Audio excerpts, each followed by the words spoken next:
ونستعينه ونستهديه ونستغفره ونتوب إليه ونعوذ بالله من شرور أنفسنا ومن سيئات أعمالنا من يهده الله فلا مضل له ومن يضلل فلا هادي له أشهد أن لا إله إلا الله وحده لا شريك له أشهد أن محمدا عبد الله ورسوله يا أيها الذين آمنوا اتقوا الله حق تقاته ولا تموتن إلا وأنتم مسلمون يا أيها الناس اتقوا ربكم الذي خلقكم من نفس واحدة وخلق منها زوجها وبث منهما رجالا كثيرا ونساء واتقوا الله الذي تساءلون به والأرحام إن الله كان عليكم رقيبا يا أيها الذين آمنوا اتقوا الله وقولوا قولا سديدا يصلح لكم أعمالكم ويغفر لكم ذنوبكم ومن يطع الله ورسوله فقد فاز فوزا عظيما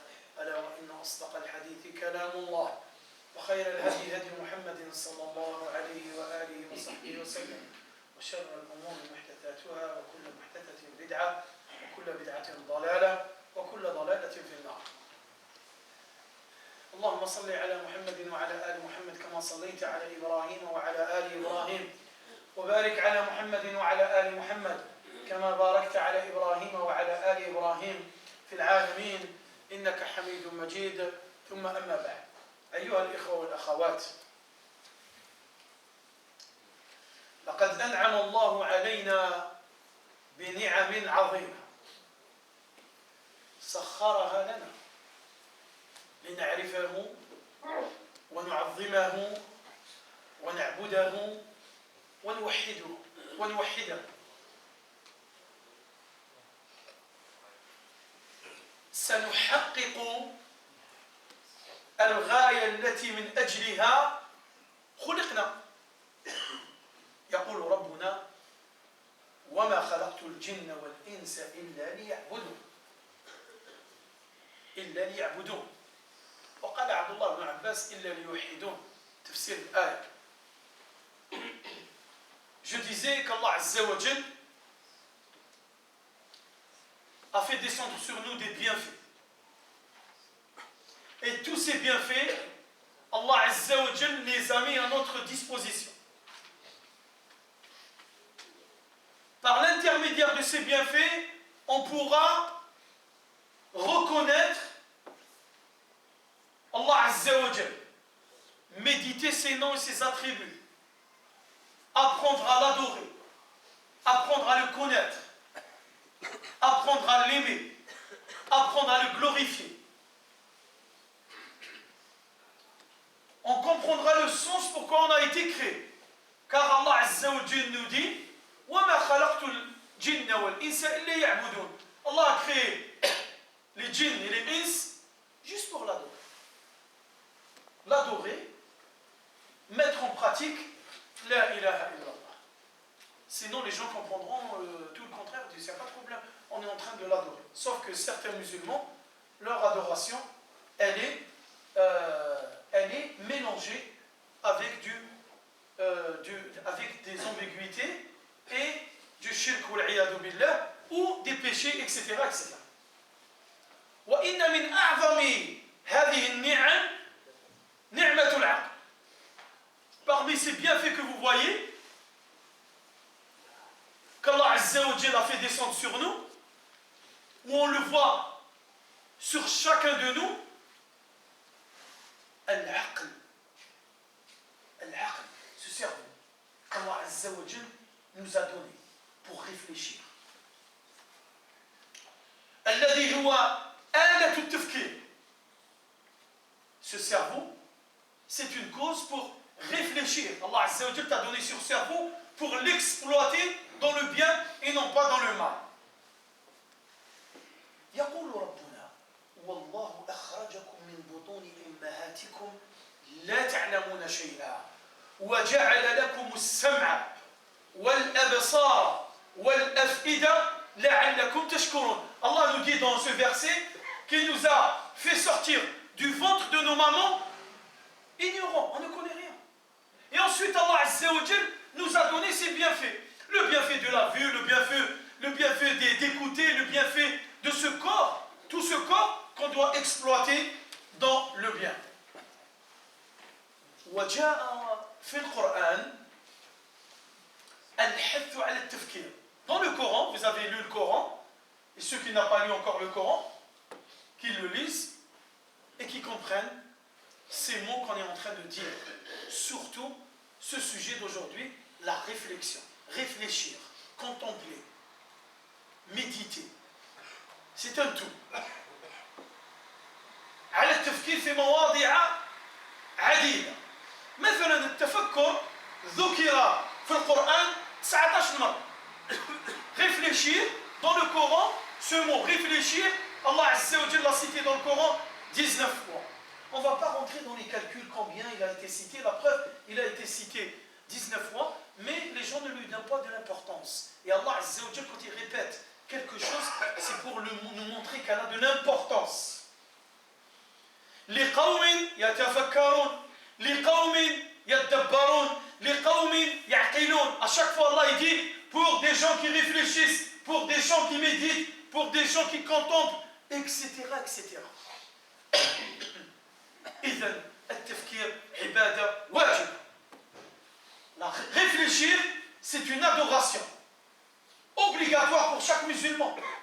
Le musulman ne doit pas rester sans réfléchir, ne doit pas mettre son cerveau en attente. Non, ton cerveau, tu dois l'exploiter et tu dois le mettre en marche. إذن التفكير عبادة واجبة على كل واحد منا.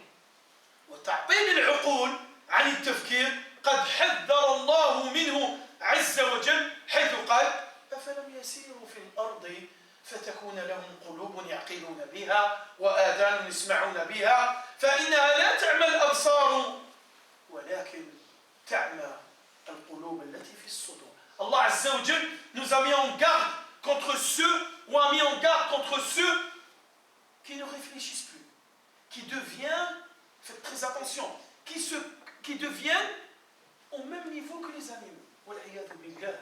Tu as un cerveau. Allah Azza wa Jal, là, dans sa création, il a créé ces animaux, il a créé tout ce que vous avez vu, mais l'homme lui a donné une chose, ce bienfait qu'il n'a pas donné aux autres.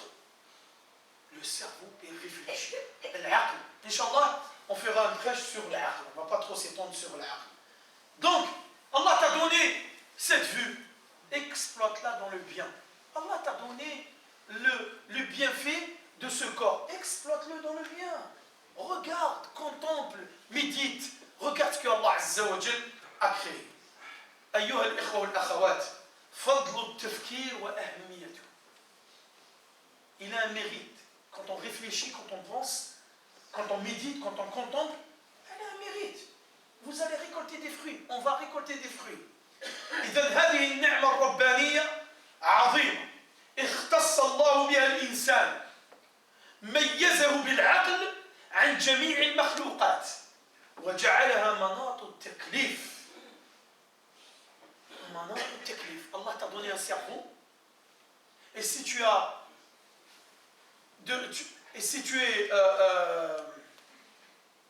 أعطاك عقل فإذا أعطاك عقل وتميز فتصبح مكلف. Première condition dans notre religion pour accomplir les adorations et les obligations, première condition, al-aql. Al-aql, que la personne ne soit pas folle. Il ne faut pas qu'il soit fou. Il ne faut pas il a perdu la raison. S'il a perdu la raison, on ne lui dit pas. S'il n'a pas fait la prière, on ne va pas lui dire pourquoi tu ne fais pas la prière. Il a perdu la raison. Khalas. Il n'est pas responsable. Il n'est pas responsable le jour du jugement. Il a perdu la raison. Enfin, c'est une obligation dans notre religion. إن منزلة التفكير أو التفكر تعد من أفضل الأعمال. عبادة التفكر تورث العلم والمحبة والنور والإيمان وهي عبادة أهل الصلاح والتقوى. التفكر, réfléchir, contempler, méditer, tout ce tout, toute cette signification ne va engendrer en toi que l'amour d'Allah Azza wa Jal. N'oubliez pas le prêche de il y a 15 jours, l'amour d'Allah Azza wa Jal, la science, le savoir. Tu vas faire partie parmi des gens qui veulent réformer sur cette terre. Qui est mal, tout ce qui est mal, réformer vers le bien. Changer tout ce qui est mal vers le bien. Et tu seras parmi des gens pieux. Réfléchis. Réfléchis mon frère. Réfléchis ma soeur.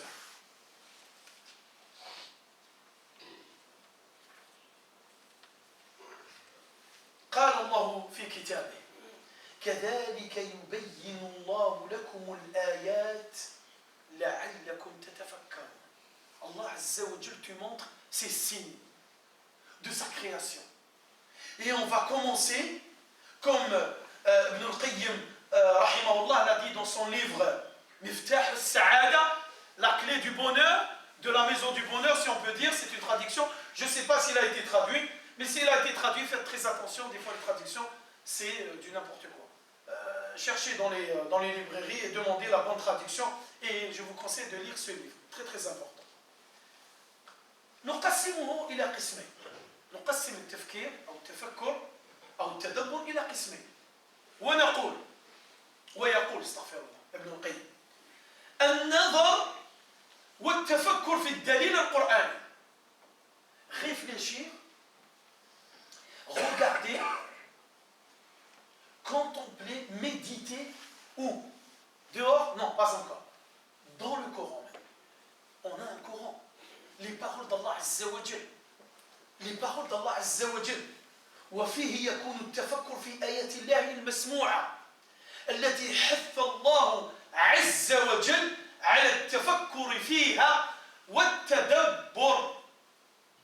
C'est une obligation qu'Allah Azza wa Jal nous a donnée en lisant ces versets de avoir cette réflexion et méditer le sens de ce verset.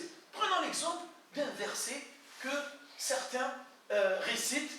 يقول الله عز وجل لو أنزلنا هذا القرآن على جبل لرأيته خاشعا متصدعا من خشية الله وتلك الأمثال نضربها للناس لعلهم يتفكرون. لعلهم القرآن منزل على جبل. هل الجبل مكلف؟ Est-ce que le جبل يصلي يصوم يحج؟ لا. لكن الله عز وجل avec cet exemple بهذا المثال افهم أن هذا القرآن له ثقل عظيم. كلام الله c'est pas n'importe quoi. كلام الله لو أنزله الله على جبل لرأيته خاشعا متصدعا من خشية الله. لو أنزله علينا وعليك وعليك أختاه. لماذا لما تقرأ القرآن لا تتخشع؟ لماذا أفلا يتدبرون القرآن أم على قلوب أقفالها؟ تدبر القرآن. علاش ما تدبروش القرآن؟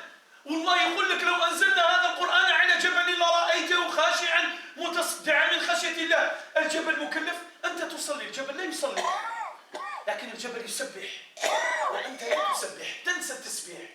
الجبل يسبح والكائنات تسبح والجمادات تسبح، لكن الإنسان نسي التفكير في عظمة الله فنسي التسبيح. L'être humain, le musulman, l'insan, Allah Azza wa Jal nous dit dans son Coran que si ce Coran il a été révélé sur une montagne, tu l'aurais vu frémir de la crainte d'Allah Azza wa Jal. Subhanallah.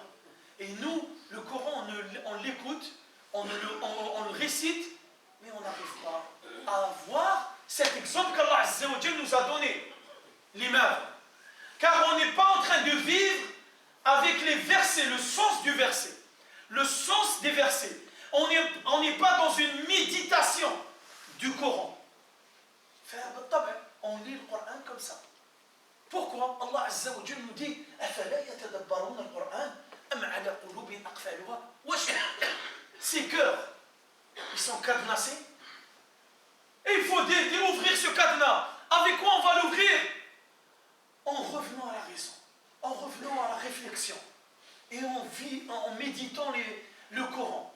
Et là, tu vas ouvrir ce cadenas qui est en train de fermer ton cœur et qui t'empêche de réfléchir et qui t'empêche de comprendre le sens du Coran. إن المرأة يتفكر في معجزات الله عز وجل، يتفكر لأن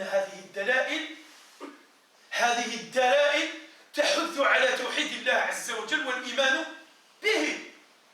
Ces preuves que tu es en train de voir dans le Coran ne te poussent que vers la croyance, vers la foi, l'iman. أن تؤمن بالله وملائكته وكتبه ورسله واليوم الآخر والقدر خيره وشره. أن تؤمن بالله تتعرف على الله. Tu vas croire en Allah, tu vas le connaître. C'est qui ce Seigneur que je suis en train d'adorer? C'est qui ce Seigneur que je suis en train pour lui, je me lève le matin, je fais les ablutions et je vais à la mosquée pour faire salat subh. Ensuite, j'attends et je fais salat al-Dhuhr. Ensuite, il y a l'heure de l'Asr, le Maghrib, l'Isha. Je fais le Ramadan, je vais faire le pèlerinage. Qui est ce Seigneur? Tu vas le connaître. Tu vas le connaître comment? Avec ses paroles. Le Coran, تتعرف على الله عز وجل. Mu'jiza, Kitabullah, cette éloquence qu'on est en train de voir dans ce Coran, ces versets, tous les poètes que vous êtes en train de voir sur cette terre, tous les éloquents que vous êtes en train de voir sur cette terre, s'ils se réunissent, ils ne pourront pas écrire quelque chose qui ressemble au Coran. Tous. Mustahil. Fasaha, balagha fil kitabillah, cette éloquence, ces versets, comment ils sont récités, ces versets, comment ils sont, Allah Azza wa Jal nous parle de ces miracles. Fil kitabillah, al-alfaz, les termes cités dans le Coran, tu dis subhanallah, c'est quoi ces termes? عجزت العرب أن تكتب مثل كتاب الله عز وجل. فهذا التفكر, cette réflexion ne va engendrer dans ton cœur que l'amour d'Allah Azza wa Jal. Et tu vas le glorifier. Et tu vas être sincère. Tu vas être sincère. Elle va te pousser vers la sincérité. Elle va te pousser vers l'adoration exclusive pour Allah Azza wa Jal. Elle va te pousser, elle va t'emmener vers des adorations, vers mettre en pratique des adorations du cœur. Avoir confiance en Allah Azza wa Jal. Croire en Allah Azza wa Jal. Avoir la certitude en Allah Azza wa Jal. L'espérance en Allah Azza wa Jal. Tout ça, c'est des adorations qui se situent dans le cœur. لعلكم تتفكرون. أقول قولي هذا واستغفر الله لي ولكم فاستغفروه إنه هو الغفور الرحيم. الحمد لله حمدا كثيرا طيبا مباركا فيه وأصلي وأسلم على من بعثه الله رحمة للعالمين وعلى آله وصحبه أجمعين. أيها الإخوة والأخوات لعلكم تتفكرون. القسم الثاني الذي ذكره ابن القيم رحمه الله في كتابه النظر في الدليل أن تنظر في الكون.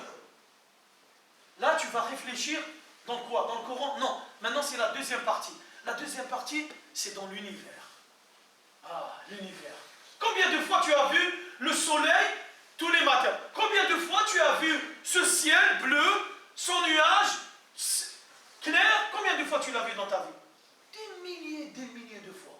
Mais est-ce que tu as médité cette création d'Allah Azza wa Jalla? Ce ciel que tu es en train de voir, ce soleil que tu es en train de voir, cette lune que tu es en train de voir tous les soirs, ces emplacements les étoiles que tu es en train de voir. En fait, ce n'est pas les étoiles, hein, c'est les mawaqi' al-nujum, on les appelle. Il n'y a pas de tasbih. Fasabbih bismi rabbika al-a'la. Limadha la tusabbih? Pourquoi parce que tu ne médites pas. Parce que tu ne réfléchis pas dans cette création. Tu dis, le ciel, c'est Allah qui l'a créé, je sais. Mais ce ciel que tu es en train de voir, au moins réfléchis, dis subhanallah. Comment ce ciel, il n'est pas tombé sur nous? Et logiquement, normalement, il y a des piliers. Pourquoi il n'est pas tombé sur nous? من الذي أمسكه أن يقع؟ من؟ Allah Azza wa Jal. Le fait de penser à ça, ça te donne une bouffée d'oxygène, de foi. Shams, ce soleil que tu es en train de voir, il sera là, c'est son emplacement.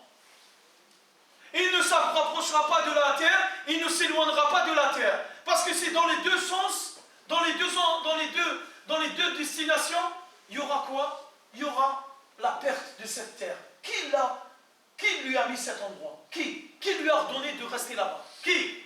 Allah Azza wa Jal. Le soleil, la lune que vous êtes en train de voir, pourquoi elle ne bouge pas? Pourquoi elle ne va pas de l'autre côté? Pourquoi elle ne fait pas la concurrence avec le soleil?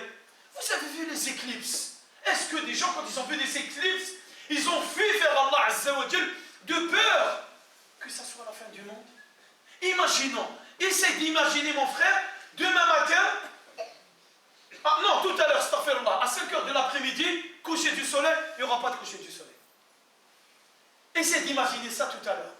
5 heures, 6 heures, 18 heures, 19 heures, 20 heures, 21 heures, le jour, 22 heures, minuit, 1 heure du matin. Ya Allah, il est où la nuit? Elle est où la nuit, Ya Allah? On va mourir, Ya Allah. Ya Allah, on va mourir. Parce que l'être humain, il faut qu'il dorme. Comment on va dormir? Mais qu'est-ce? Il n'y a pas de soleil, il n'y a pas de... Dans l'autre sens maintenant, demain matin, tu attends le lever du soleil. 6 heures, 7 heures, 8 heures, 10 heures, midi, 1 heure, 14 heures, 15 heures, la nuit. Ya Rab, Ya Allah, comment on va faire? Il n'y a pas de jour. Ça te pousse à réfléchir. Comment Allah Azza wa Jal a fait en sorte que qu'Allah Azza wa Jal, cette créature, ce soleil, cette lune, la nuit, le jour qui part, il a terminé sa fonction et le soleil et la nuit se met à sa place. La nuit part, le jour se met à sa place. لا الشمس ينبغي لها أن تدرك القمر ولا الليل سابق النهار كل في فلك يسبحون. Cet univers que vous êtes en train de voir, il n'y a pas de désordre dans cet univers. Tout est planifié. Qui l'a planifié? Allah Azza wa Jal. Allah Azza wa Jal. لولا فضل الله علينا نموت. Tout ce que tu vois là, Allah il l'a créé pour toi. Pour que tu aies une vie paisible. Hein? Regarde les pluies. Regarde les tremblements de terre. Regarde ces volcans. Regarde هذه السماء كيف رفعت وإلى الجبال كيف نصبت وإلى الأرض كيف سطحت. Ce soleil, ce ciel, comment Allah Azza wa Jalla l'a élevé, là, élevé. Ces montagnes, elles sont constituées de gravillons. La ilaha illallah, de gravillons. Personne ne pourra nous donner le nombre des gravillons. Ils pourront nous donner le nombre des montagnes sur cette terre, mais ça ne sera pas précis. Le seul qui connaît le nombre des montagnes sur cette terre, c'est Allah Azza wa Jal. Le seul qui connaît la constitution de ces montagnes, de gravillons, de rochers, c'est Allah Azza wa Jal. Qu'ils fassent des recherches, ils ne pourront jamais arriver. Car Allah Azza wa Jal a créé ces montagnes, c'est pas pour décorer la terre, mais ils ont une fonction, mon frère. Wallah, ils ont une fonction. Ces arbres que tu es en train de voir, que tout le monde est en train d'arracher. Et après, ils nous parlent d'écologie. Ouais, l'écologie. Tu arraches des montagnes, après tu parles d'écologie. Vous rasez toutes les forêts. Et après, tu me dis, ouais, tu vois, il y a un problème il n'y a plus de... Regarde, on est en plein mois d'octobre, il fait 30 degrés, c'est quoi ça? Vous arrachez tous les arbres. Allah a créé ces arbres, ils ont une fonction. Et les gens arrachent les arbres. Et ils me gênent. Pourquoi ils me gênent cet arbre? Regardez les arbres fruitiers. Subhanallah al-Azim. Regardez quand vous partez dans le marché, au lieu de chercher le prix. Oh, attends, je vais acheter 1 euro, 4 kilos 1 euro. Oui, tu achètes 4 kilos 1 euro. Mais regarde ces fruits, comment ils sont. Différentes couleurs, différents goûts. Dis subhanallah quand tu rentres dans le marché. Ne cherche pas à faire des affaires. Dis subhanallah, regarde. Regarde ce poivron, comment il est. Regarde ce poivron, comment il est. Ils ont le même goût. Plusieurs couleurs. Regarde cette mandarine. Regarde ça. Regarde ces légumes. Regarde comment ils sont conçus. Comment Allah Azza wa Jal leur a donné des formes. Et regarde le goût. Subhanallah. Et tous ces fruits et légumes, ils ont poussé De quoi? D'eau. L'eau qu'Allah Azza wa Jal fait descendre du ciel et fait sortir de la terre. فلنتفكر في هذه مخلوقات الله عز وجل، هذه العوالم، عالم الإنس، عالم الجن، عالم الحيوانات، عالم الحشرات. Subhanallah al-Azim. Et quand vous rentrez chez vous, essayez de voir, de faire des recherches sur un insecte, l'abeille. Et vous allez, à la fin, vous allez dire Subhanallah, Subhanallah, cette créature, l'abeille, النحلة, ou sinon lisez sur la fourmi. Vous allez voir, Subhanallah, comment Allah Azza wa Jalla a créé هذه الحشرة, cet insecte tout petit, mais comment il est organisé sur cette terre. لا إله إلا الله، لا إله إلا الله، سبحان الله والحمد لله ولا إله إلا الله والله أكبر. اللهم اغفر لنا ذنوبنا وإسرافنا في أمرنا وثبت أقدامنا. اللهم اجعلنا نتفكر، اللهم اجعلنا نتفكر في ملكوتك يا رب العالمين. اللهم اجعلنا من أهل التفكر والتدبر والتمعن. اجعلنا يا ربي، اجعل قلوبنا تتدبر يا رب. اللهم يا ذا الجلال والإكرام اجعلنا نفهم كتابك واجعلنا نفهم سنة نبيك يا رب. يا رب أنر قلوبنا يا رب بالعلم، أنر قلوبنا بالعلم يا رب. اللهم بصرنا يا رب، اللهم بصرنا يا رب، اللهم بصرنا يا رب. اللهم فقهنا في الدين، اللهم فقهنا في الدين يا رب العالمين. اجعلنا إخوانا متحابين فيك يا رب. اللهم احقن دماء المسلمين في كل مكان، اللهم احقن دماء المسلمين في كل مكان. اللهم يا رب، هناك بنت صغيرة تعاني من المرض، فنسأل الله العظيم أن يشفيها. اللهم اشفيها، اللهم اشفيها يا رب. اللهم لا شفاء إلا شفاؤك لا يغادر سقما. اللهم اشفيها يا رب، اللهم اشفيها يا رب. اللهم انزل عليها الصحة والعافية يا رب، واشفي جميع مرضى المسلمين يا رب، وارحم موتانا وموتى المسلمين. اللهم ارحم موتانا وموتى المسلمين. اللهم داوي جرح المسلمين، اللهم داوي جرح المسلمين يا رب. اللهم ارحم إخواننا في سوريا، اللهم ارحم إخواننا في سوريا، وارحم إخواننا في كل مكان الذين سوف يعانون من البرد يا رب، يا رب. اللهم تب علينا فنتوب، واغفر لنا يا غفور. سبحان ربك رب العزة عما يصفون، وسلام على المرسلين، والحمد لله رب العالمين. وصلى اللهم وسلم وبارك على نبينا محمد وعلى آله وصحبه أجمعين. وقوموا إلى صلاتكم.